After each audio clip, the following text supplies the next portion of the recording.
Bismillahirrahmanirrahim. Alhamdulillahirabbil alamin wa bihi nasta'inu ala umurid dunya waddin.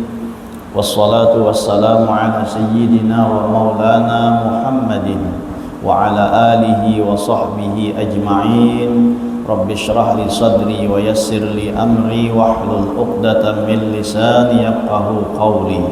Allahumma salli wa sallim ala sayyidina wa maulana Muhammadin wa alihi nur al-mudhib lin nisyan bi nurihi fi kulli lamhatin wa nafasin adada ma wasi'ahu ilmullah.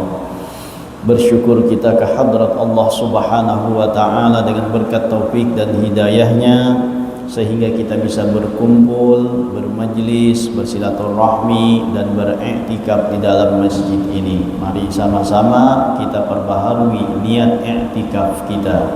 Nawaitu an a'takifa fi hadzal masjidi sunnatan lillahi ta'ala. Sahajaku beriktikaf di dalam masjid ini sunnat karena Allah Ta'ala. Hadirin wal hadirat rahimakumullah. Kita teruskan pengajian kitab kita Al-Mawa'idul Usburiyah. Qala al-musannif rahimahullahu ta'ala wa nafa'ana bihi wa bi'ulumihi fid dharaini amin. Masih dalam cakupan hadis yang ke-26. Berdasar hadis ini terdapat hikayat tentang Bahram al-Majusi. Diceritakan bahwa Bahram adalah seorang Majusi. Berkata Abdullah ibnul Mubarak rahimahullahu, aku pergi haji pada suatu tahun. Ketika berada di Hijr Ismail, aku tertidur. Kulihat dalam mimpi Rasulullah sallallahu alaihi wasallam bersabda, apabila engkau pulang ke Baghdad, mampirlah di tempat begini dan begini. Carilah Bahram al-Majusi, sampaikan salamku dan katakan bahwa Allah Azza wa Jalla redha kepadanya. Di hadis kita membicarakan tentang orang yang pemurah, bahwa semalam orang yang pemurah ini adalah dekat kepada Allah, dekat dengan manusia, dan dekat daripada surga, jauh daripada api neraka. Nah, dalam konteks ini itu ada sebuah hikayat tentang seseorang yang bernama Bahram, dan dia penganut agama Majusi, yaitu menyembah api. Nah, ini diceritakan bahwa Bahram ini adalah seorang Majusi. Lalu Abdullah bin Mubarak berkata, pada suatu tahun aku pergi melaksanakan ibadah haji. Nah, ketika berada di Hijr Ismail, rupanya beliau tertidur. Di dalam mimpi bertemu dengan Rasulullah sallallahu alaihi wasallam. Nah, lalu Rasulullah sallallahu alaihi wasallam bersabda, apabila engkau pulang ke Baghdad, nah karena singgah di tempat ini, cari narannya orang yang bernama Bahram al-Majusi.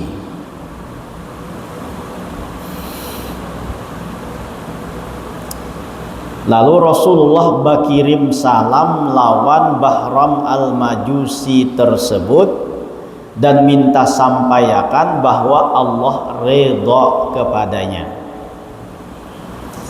Lalu aku terbangun dan mengucap la haula wala quwata illa billahil aliyyil azim, yang artinya tiada daya dan kekuatan kecuali dengan pertolongan Allah Azza wa Jalla yang maha tinggi lagi maha agung.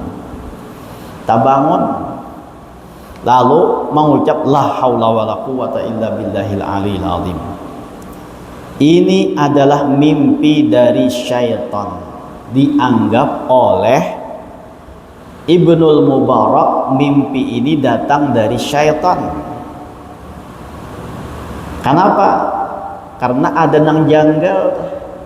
Rasulullah bakirim salam lawan orang Majusi, ya kan?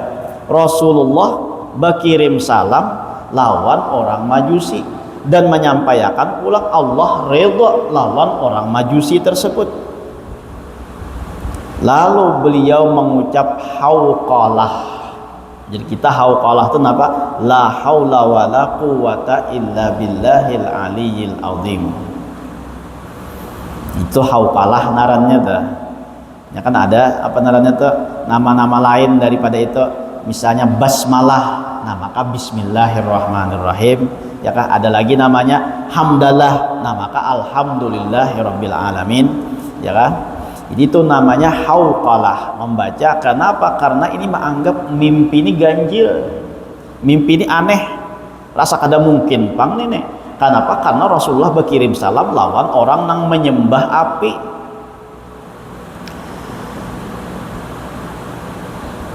Lalu aku berwudu, salat, kemudian tawaf keliling Ka'bah. Ta bangun, baudu, imbah baudu tawaf, baudu sembahyang 2 rakaat, lalu tawaf. Jadi imbah baudu itu sunat, hukumnya sembahyang 2 rakaat. Disebut dengan sunnatul wudu. Dan ini waktunya kabila aja dilaksanakan. Yang penting imbah baudu. Walaupun tuh imbah sembahyang subuh, lalu takantut misalnya baudu, nah maka tetap hukumnya sunnah untuk melaksanakan sembahyang wudu ini. Di sembahyang wudu ini sembahyang nang kadada waktu haramnya teh. Kalau sembahyang mutlak itu sembahyang sunat biasa, nang kadada kaitan napa-napa teh. Itu ada waktu yang diharamkan. Kalau sembahyang wudu, nah ini kadada waktu nang diharamakan. Jadi kalau sembahyang mutlak tuh kita hati-hati, ada waktu-waktu nang diharamkan, yaitu pada 5 waktu yang diharamakan. Dia sembahyang wara aja tuh kadada kaitan napa-napa, narannya sembahyang mutlak. Di usolli sunatan rakaataini lillahi ta'ala itu narannya sembahyang mutlak tuh. Nah, bila sembahyang nang kaya ini ada 5 waktu nang diharamakan. Nang pertama imbah sembahyang subuh. Itu haram hukumnya sampai kaina terbit matahari kira-kira segala, nah hanyar boleh untuk sembahyang pulang. Nang kedua di saat matahari terbit, pas rarahatan matahari muncul, matahari terbit, itu waktu nang diharamakan sembahyang sunat mutlak. Yang ketiga waktu pas rarahatan matahari di tengah-tengah, itu namanya istiwa.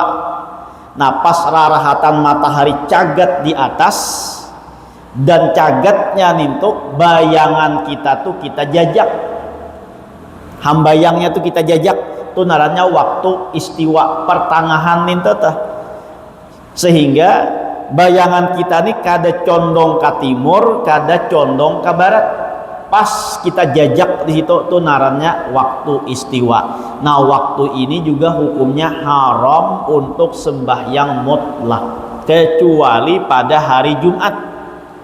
Kalau hari Jumat boleh hukumnya sembahyang walaupun dalam keadaan istiwa tersebut.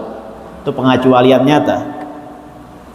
Yang keempat setelah sembahyang asar. Nah imbah sembahyang asar itu juga diharamakan sunat mutlak tuh. Makanya sembahyang asar tuh kadada ba'diyahnya. Nang kaya sembahyang subuh juga kadada ba'diyahnya. Karena apa? Hukumnya haram. Yang kelima yaitu di saat matahari tenggelam. Pas matahari tenggelam, di situ hukumnya haram untuk sembahyang sunat mutlak. Nah jadi 5 waktu ini harus kita perhatikan. Imbah sembahyang pas rahatan matahari muncul atau matahari berada di tengah-tengah, ataupun imbah sembahyang asar, atau saat matahari tenggelam. 5 macam ini haram hukumnya melaksanakan sunat mutlak. Adapun sunat wudu, nah maka ini kada batantu waktunya, tetap hukumnya sunat. Yang haram 5 waktu ini itu pun juga ada pengecualian, kecuali kalau berada di kota Mekah. Nah, dalam 5 waktu yang haram tadi itu kada diharamkan untuk sembahyang walaupun sembahyang sunat mutlak. Asal di Makkah. Mun lain daripada di Makkah, maka dimanapun tempatnya, nang 5 ini haram hukumnya sembahyang. Di sembahyang subuh tuh, sembahyang pulang bahasa asal di kota Makkah nih tuh, kada apa-apa di tanah haram nih tuh, maka itu tidak diharamkan. Nah, jadi sunat imbah ba'udu itu sembahyang 2 rakaat, namanya sunnatul wudu. Dan ini kadada waktu nang diharamkan. Jadi waktu haram itu adalah untuk sembahyang mutlak dan untuk sembahyang yang punya keterkaitan dengan suatu alasan, tapi alasannya itu terkebelakang. Nang diharamkan nih selain daripada sunat mutlak, nang 5 waktu tadi tuh adalah sembahyang sunat yang punya keterkaitan dengan suatu alasan, tapi alasannya itu terkebelakang, itu hukumnya haram. Adapun kalau sunat yang memiliki suatu alasan, tapi alasannya itu terdahulu ataupun alasannya itu tak imbai, nah maka hukumnya nang 5 waktu tadi boleh untuk melaksanakan sembahyang.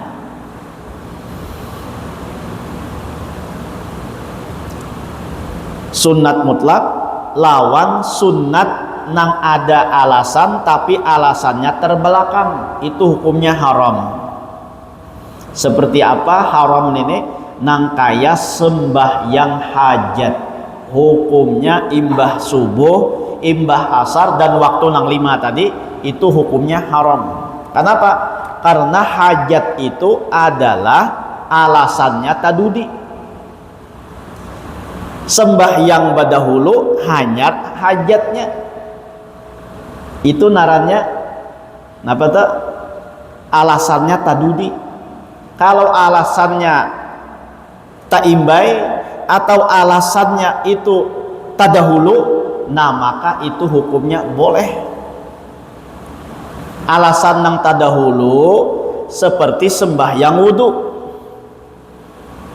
Sembahyang wudu ini kan ba'udu badahulu hanyar, nah pendarannya sembahyang, nah berarti kan alasannya tadahulu,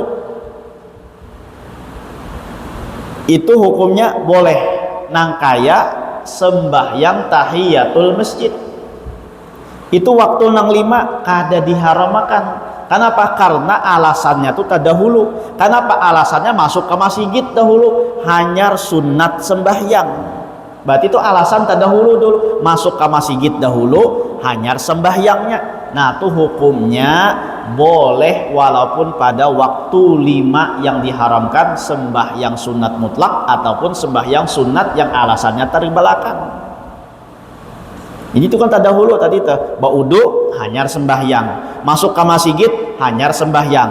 Kalau sembahyang hajat kan hajatnya belum ada, sembahyang dahulu hanyar hajatnya. Atau sembahyang apa tenarannya bepergian, sembahyang musafir, sembahyang safar, sholatus safar. Jadi orang hendak tulak nang jauh, itu hukumnya sunat sembahyang. Sebelum tulak turun pada rumah, itu hukumnya sunat sembahyang, namanya sunat safar. Nah tapi sunat safar ini hukumnya bila di waktu nang 5 tadi juga dimasukkan dalam kategori haram sembahyangnya. Kenapa? Karena sembahyang dahulu hanyar tulaknya. Nah maka itu adalah narannya waktu nang terbelakang, alasannya tadudi.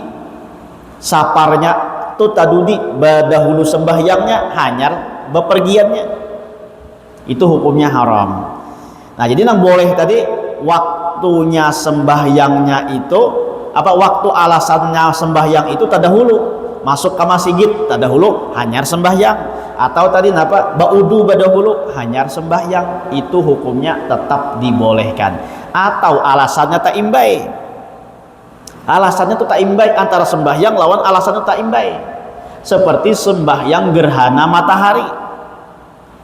Jadi gerhana matahari itu walaupun misalnya imbah asar pas saat gerhana, maka saat itu juga boleh hukumnya sembahyang. Ada haram hukumnya. Kalau kita kada boleh sembahyang khusuf atau kusuf nilah aja. Karena apa? Karena imbah asar ini kada boleh lagi aja. Nah, itu kada ada alasan, itu hukumnya tetap sunat. Kenapa? Karena alasannya tak imbai. Artinya tak imbai, waktu itu sembahyang, waktu itu juga gerhana mataharinya atau gerhana bulannya. Nah, jadi hukumnya sunat sembahyang setelah melaksanakan wudhu, seperti mana yang dilakukan oleh Ibnul Mubarak ini. Ini merupakan amalan seorang sahabat yang bernama Bilal bin Rabah. Jadi adanya sembahyang sunat wudhu ini asalnya gawian daripada Bilal. Nah, kita sambat siapa tahu Bilal itu, Bilal bin Rabah, tukang azannya Rasulullah sallallahu alaihi wasallam. Narannya Bilal bin Rabah. Makanya bila tukang azan tuh disambat Bilal. Ini yang dilakukan oleh Bilal. Jadi apabila beliau imbah baudu selalu sembahyang, bila baudu sembahyang. Nah, ketika Isra wal Mi'raj, Rasulullah itu mendengar katapak sandal daripada Bilal bin Rabah di dalam surga. Katapak sandal itu berbunyi.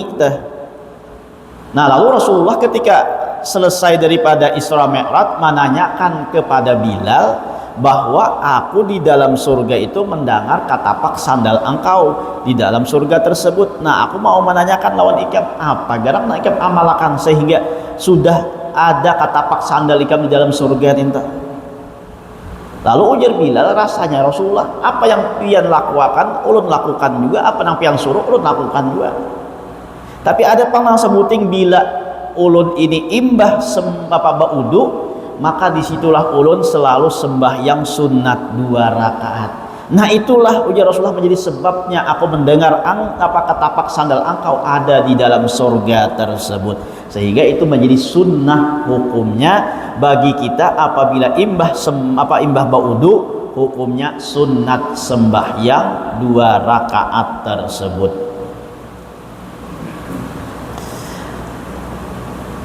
Lalu aku berudu salat. Nah, salatul wudu narana teh. Kemudian tawaf keliling Ka'bah. Lalu aku tertidur dan kulihat lagi kejadian di dalam tidur atau mimpi itu sebanyak 3 kali. Artinya imbah sembahyang tawaf arep tak kantuk pun tak guring pulang. Imbah tak guring arep tak mimpi pulang. Mimpinya sama nangka itu juga pulang.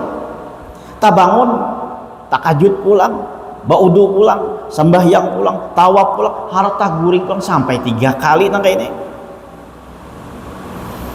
Manakala aku selesai berhaji dan kembali ke Baghdad. Baghdad ini mana nek?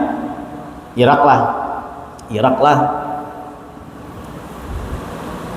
Ku cari tempat dan rumah itu. Nah, karena Rasul sudah menunjuk akan di sini, lalu beliau telusuri dan beliau cari. Maka aku dapatkan seorang tua. Lalu aku katakan, apakah engkau Bahram al-Majusi? Ia menjawab, benar. Cari-cari, akhirnya tak dapat lawan Bahram al-Majusi tersebut.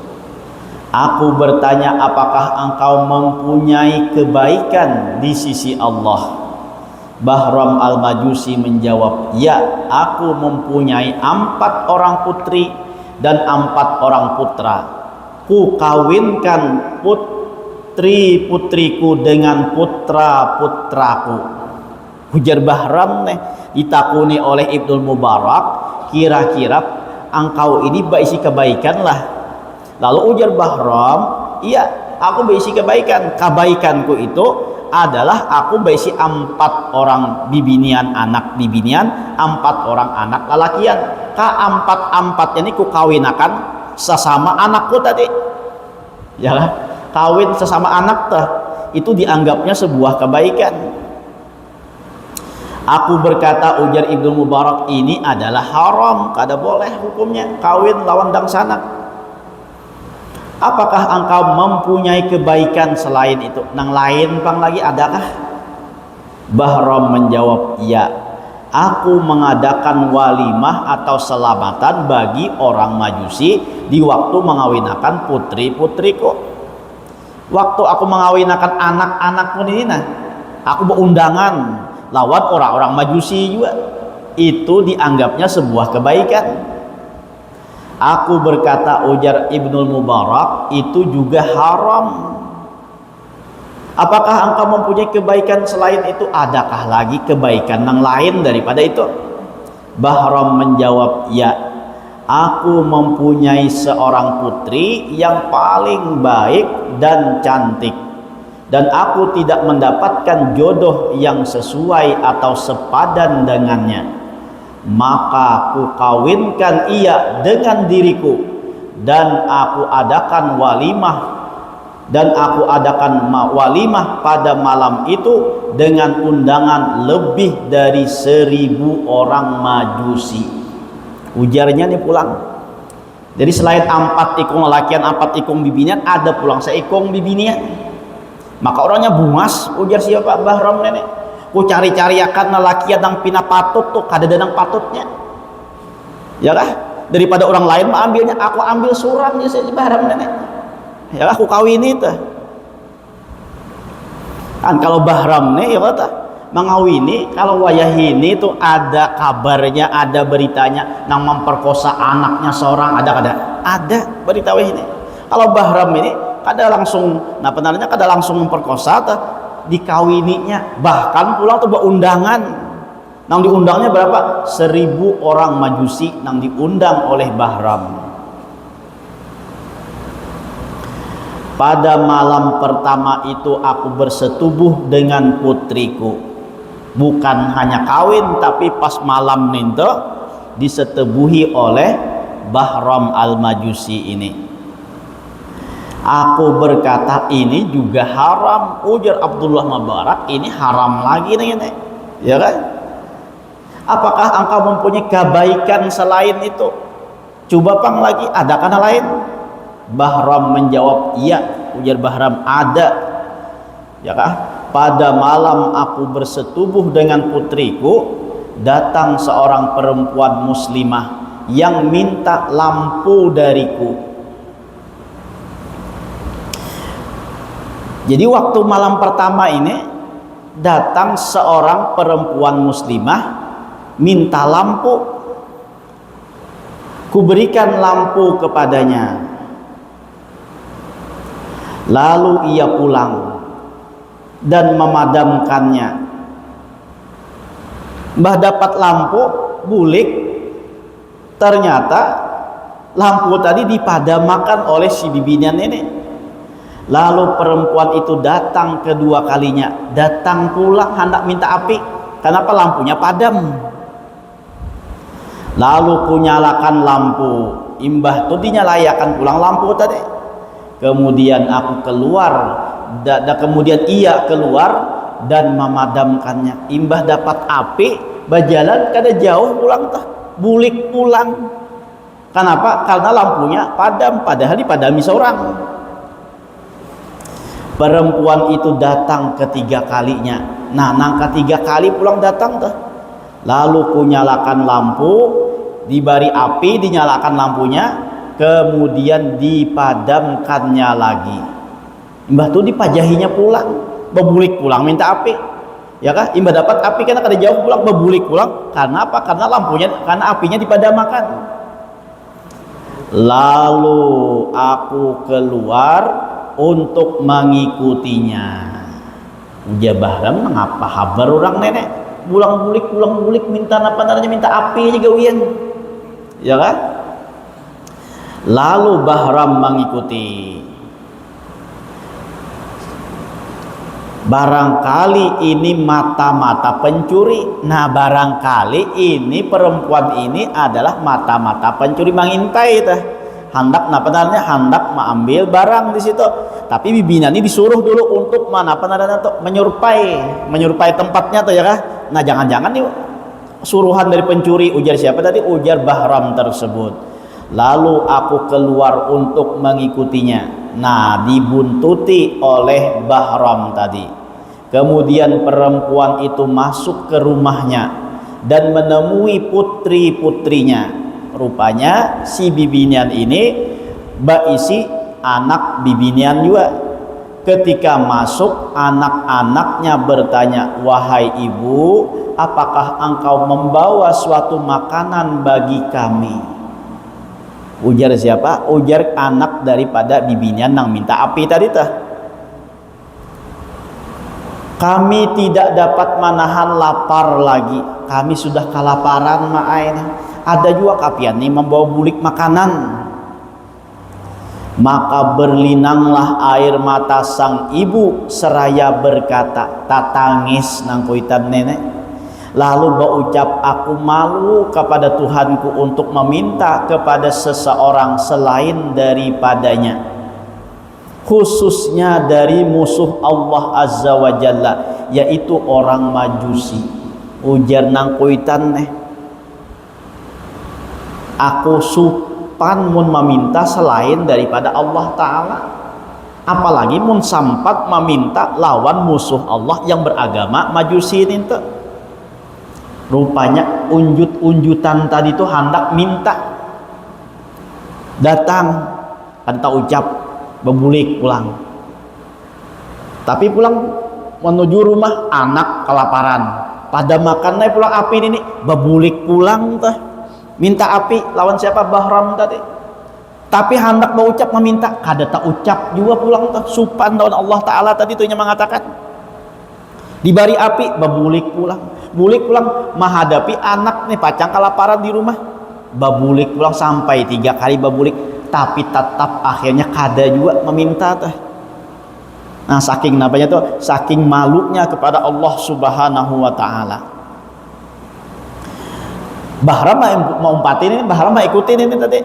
Nah, Bahram Al-Majusi berkata, tatkala aku mendengar pembicaraannya, aku pun pulang ke rumahku, mengambil piring ataupun nampan serta mengisinya dengan bermacam-macam makanan, dan aku pergi sendiri ke rumah perempuan itu untuk mengantarkan makanan tersebut. Imbah bepangantinan masih banyak sisanya lagi, ya kah? Macam-macam lagi tuh. Nah, pada jamuan-jamuan yang tersisa tuh, bulik ke rumah maambilakan. Nah, lalu ma'antar seorang ke rumah si perempuan tersebut. Abdullah ibnul Mubarak rahimahullah berkata, ini adalah kebaikan, ada kabar gembira bagi engkau. Nah, ini ujar Abdullah bin Mubarak yang dinamakan kebaikan ninta. Lalu tak kisah kabar mimpi tadi.